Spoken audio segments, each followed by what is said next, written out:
I love Wall-E. He's one of the most endearing animated characters of all time in what is considered by many to be the peak of Pixar. Many of the 2000s Pixar films also got movie tie-in video games, many of which are painful, torturous pieces of junk. Finding Nemo the movie is great. Finding Nemo the PS2 game is a messy hunk of frustrating trash. But the Wall-E game, it is fantastic.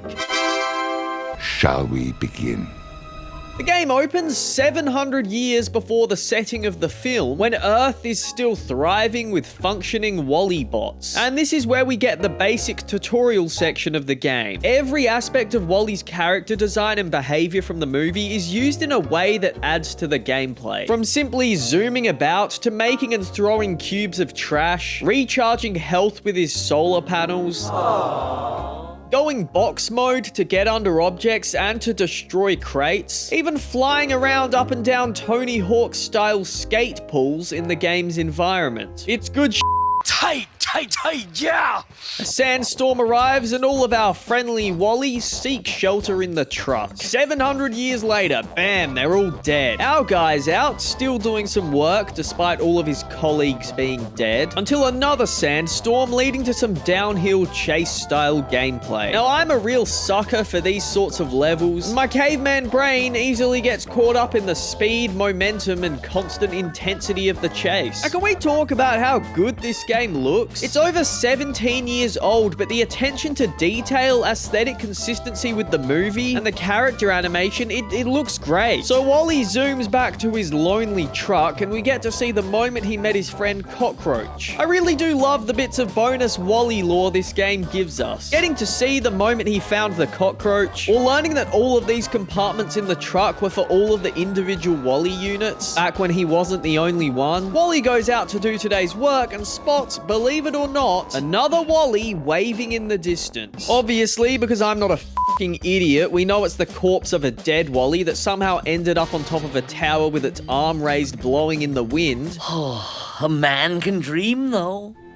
A man can dream. We do some puzzle platforming sections on our way to find this potentially alive Wall-E that is definitely not alive. These sections are pretty solid. They all tend to boil down to collecting enough of these blue things to open a door and move forward, with the environment requiring us to make use of all of our abilities to collect the blue things. I also discovered the most haunting death animation if we fall from a high place. It just drops. It shouldn't be in the air, really. It's not too difficult. It's the type of puzzle gameplay that'll never have you stumped, but it is satisfying enough joining the dots and gliding through the game. As expected, upon reaching the top of the tower, we get one of the most devastating pieces of animation ever. It's just heartbreaking. They really did go the extra mile with the character animation in this game. For example, around the world, you'll sometimes see these shining, glowing things, and if you use binocular mode to scan it, then approach it to pick it up, you'll be rewarded with a 20 to 30 second short animation of him interacting with a new foreign object, each with their own joke. It's things like this that tell me the people making this game love Wall-E. It adds so much to the character of the game, and it never feels like you're playing some piece of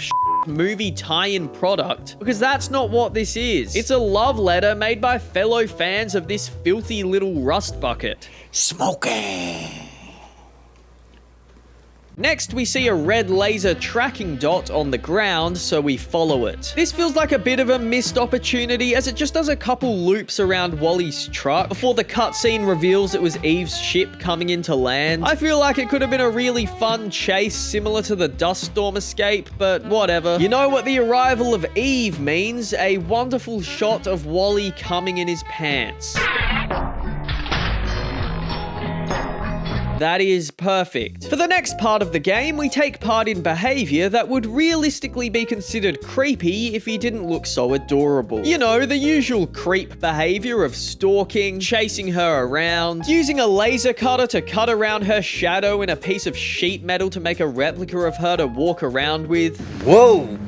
Eve is understandably not impressed by this, but when a sandstorm arrives and Wally is too far from home to make it back safely, she tucks him under her arm and zooms back home. In other games, a fast flying section like this could be awful due to garbage controls, but here, Eve controls just fine, and as a result, it plays just fine. Wally shows her the plant, she goes non-verbal, and bam, we're flying through space, shooting down debris with our laser before it hits us. Not much to say about this, but it looks pretty good. I don't smell it. Space, S-P...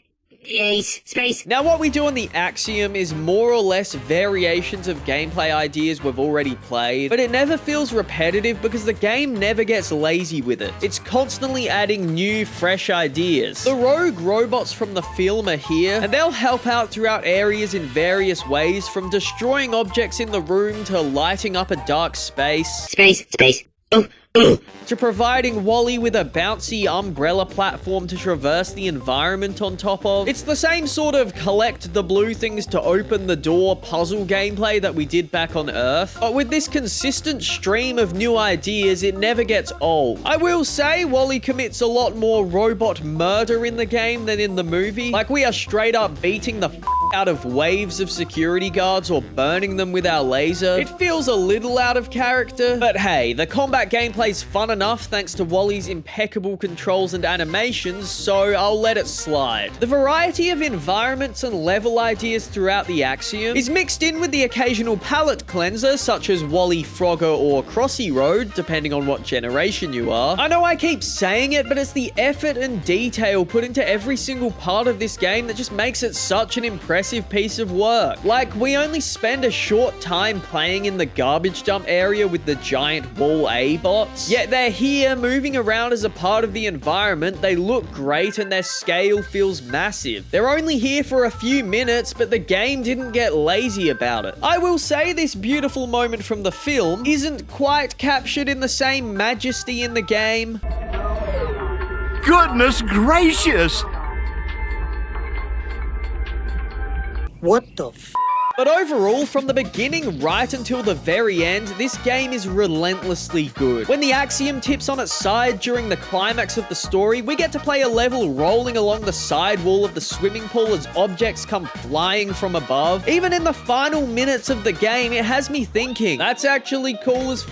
Even after the credits roll, we get a post-credits cutscene and then we spawn with Wally back in his truck, now with fresh grass growing and humans on Earth. It is the final delight in what is truly one of the hidden gems of the 2000s era of animated movie tie-in video games. If only they could all be this good. What am I playing next? Megamind Ultimate Showdown.